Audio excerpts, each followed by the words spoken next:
جہاں نہ ٹکٹ کی ضرورت ہے نہ پاسپورٹ اور ویزے کی۔ یہ دنیا کے دکھ، تکلیف اور غم سے نجات کی جگہ ہے۔ یہ خوشبوؤں، باغات، تر و تازہ ہواؤں اور حیات جاویداں کا دروازہ ہے۔ یہ امیدوں کی منزل، نیکوکاروں کا باغ اور مجاہد کی آرام گاہ ہے۔ یہ قبر ہے۔ جی ہاں، یہ جنت کی خوشبوؤں کی کھڑکی ہے۔ یہ حد نگاہ وسیع ہے، نہ کوئی خوف، نہ کوئی تاریکی، نہ تنہائی۔ یہ اللہ کے فرما بردار کی قبر ہے، لیکن یہی قبر تاریکی اور تنہائی کا مکان بھی ہے۔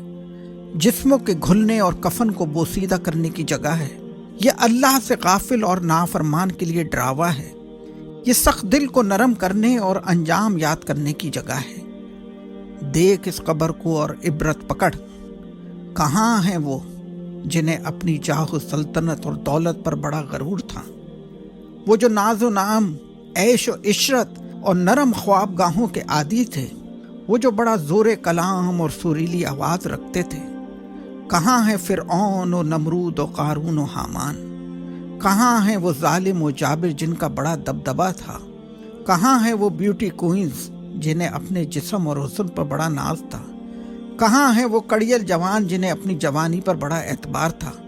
بس یہاں نہ کوئی دربان ہے نہ پاسبان، کوئی فوج ہے نہ کوئی لشکر، بس تو ہے اور میری تاریکی اور خاموشی۔ اے غافل انسانوں، یہ قبر مال و دولت، شہرت و عزت اور دنیا کی ہر چیز سے جدائی کا مقام ہے۔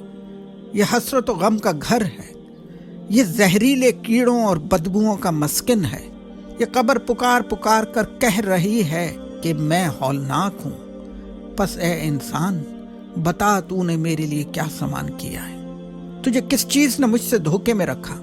کہاں گئی تیری وہ اولاد جو محبت کا بڑا دم بھرا کرتی تھی؟ کہاں گئی وہ برادری اور سرداری جس پر تجھے بڑا بھروسہ تھا؟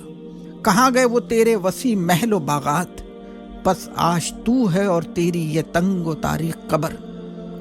لیکن اگر تو اللہ کا مطیع تھا تو میں رحمت ہوں، غموں، دکھوں اور تکلیفوں سے نجات ہوں، اور تو میرا مہمان ہے۔ اگر تو نماز قائم کرتا تھا اور زکوٰۃ دیتا تھا، اللہ اور رسول صلی اللہ علیہ وآلہ وسلم کی اطاعت کرنے والا تھا، اللہ کی طرف دعوت دینے والا تھا، اس کے دین کے غلبے کے لیے کوششیں کرنے والا تھا، تو تجھے کوئی فکر نہیں ہونی چاہیے، کیونکہ میں رحمان